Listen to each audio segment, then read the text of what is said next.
Crixus. In the spring of 72 BCE, a gladiator named Crixus stood at the head of a rebel army in southern Italy. He was not just a fighter but a symbol, a former arena combatant who escaped captivity alongside Spartacus and commanded thousands of slaves who believed Rome could be challenged by force. That belief collapsed near Mount Garganus when Roman legions intercepted his forces, cut off retreat, and surrounded the rebels who were outnumbered, poorly equipped, and overwhelmed in a brief, chaotic engagement. Crixus did not flee. Ancient accounts describe him continuing to fight after his army collapsed, pushing forward as bodies filled the ground around him. He was wounded repeatedly but remained upright, striking until resistance became impossible, and he was finally surrounded and taken alive. This was not an arena death. There was no crowd judgment, no signal for mercy, no ritual pause. Crixus was not returned to combat. He was retained as a captive example and his execution was public. Roman soldiers mutilated the bodies of fallen rebels and displayed them along roads and encampments to discourage further revolt. And Crixus's body was treated the same way. There was no ceremony, no recognition of rank, no distinction between gladiator and rebel leader. His death did not occur in combat. It occurred after capture, once resistance had ended and Rome reasserted control. Spartacus. In 71 BCE, the most feared rebel in Rome vanished. Spartacus, leader of the largest slave uprising in Roman history, was defeated in southern Italy after months of pursuit. His forces were destroyed in open battle, and survivors were captured and crucified along the Appian Way, their bodies lining the road back to Rome. Spartacus was not among them. No body was identified, no execution was recorded, and no remains were displayed. For a culture built on spectacle, this absence was striking. Roman victories were normally staged and visible. Enemies were paraded, punished, and destroyed in public view. Death was meant to be witnessed. Spartacus's was not. Ancient sources place his final moments somewhere within the chaos of the battlefield. Accounts suggest he fought through multiple Roman lines, wounded repeatedly before being overwhelmed. After that, the record goes silent. There is no description of his final blow, no confirmation of capture, no account of disposal, only absence. Rome moved quickly to erase him. Without a body, there could be no shrine, and without an execution, there was no final image to rally around. The revolt ended, the crucifixion stood, and the man who led it disappeared from the record entirely. Flamma. In the mid-1st century CE, a gladiator named Flamma entered the arena again and again and again. He was offered freedom 4 separate times. Under Roman custom, victory could earn release from service. Each offer was formal. Each was legitimate. He refused all of them. Flamma chose to keep fighting. Over the course of his career, he entered more than 30 recorded matches. He survived wounds that ended other gladiators' lives and became known not for reckless aggression but for endurance and control. He stayed upright when others fell, but damage accumulated. By his later bouts, Flamma's body showed the cost. Old injuries reopened. New wounds never fully healed.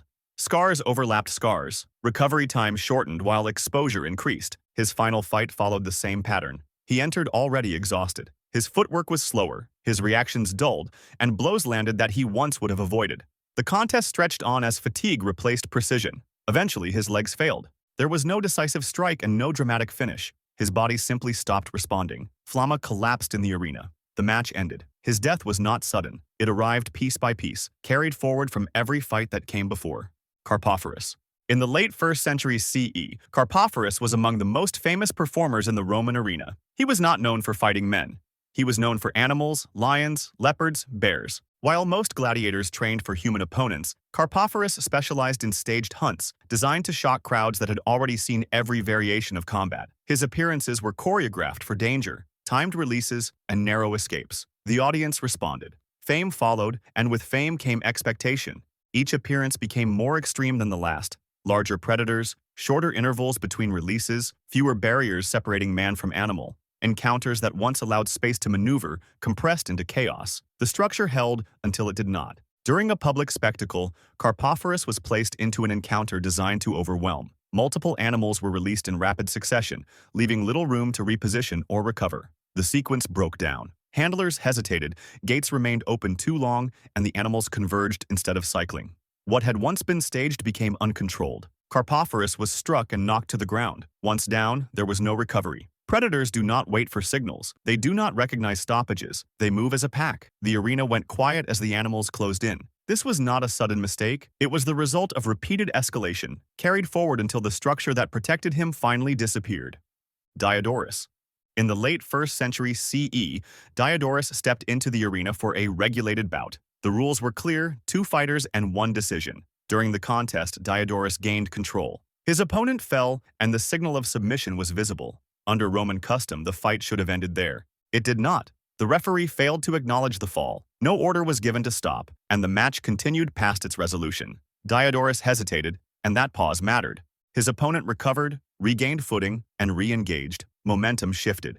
Fatigue accumulated, and wounds that should have ended the bout became liabilities instead. What had been a finished contest turned into a second phase of combat. This time, Diodorus went down. There was no interruption and no delay. The signal was given immediately. Diodorus was executed in the arena. Afterward, his family commissioned a stone relief depicting the moment his opponent fell. The inscription accused the referee directly, stating that Diodorus died despite having already won. The record remains. A victory was recognized too late to matter. The arena moved on. Spiculus. In the late 1st century CE, Spiculus stood at the height of Roman success. He survived repeatedly, delivered victories, and became a favorite. Under Emperor Nero, Spiculus rose through consistency. While many gladiators lasted only a handful of bouts, Spiculus accumulated wins. His survival was not accidental. It was systematic. The arena kept him alive. Then, the political order collapsed. In 68 CE, Nero was declared an enemy of the state. His authority dissolved, the emperor fled Rome, and those associated with his rule were targeted as symbols of excess and corruption. Spiculus was among them. The new leadership did not evaluate arena records. They evaluated loyalty. Gladiators favored by Nero were no longer assets. They were reminders. Spiculus was arrested. There was no formal charge, no scheduled bout, and no opportunity to appear before a crowd. According to Roman accounts, Spiculus requested execution in the arena, the only environment he had ever survived. The request was denied. Instead, he was taken away from spectators and executed privately. The man who endured blades, animals, and years of public combat was killed without resistance, without ceremony, and without witnesses. Spiculus did not die fighting. His death occurred after survival stopped being useful. The arena preserved him. Politics ended him. Hilarus. In the early 1st century CE, a veteran gladiator named Hilarus entered the arena expecting a controlled outcome. He was experienced, had survived multiple bouts, and understood pacing, crowd response, and timing. His opponent was Marcus Attilius, a newcomer. Attilius was a volunteer, newly enrolled, with no documented victories and no professional gladiatorial background. On paper, the match favored Hilarus decisively.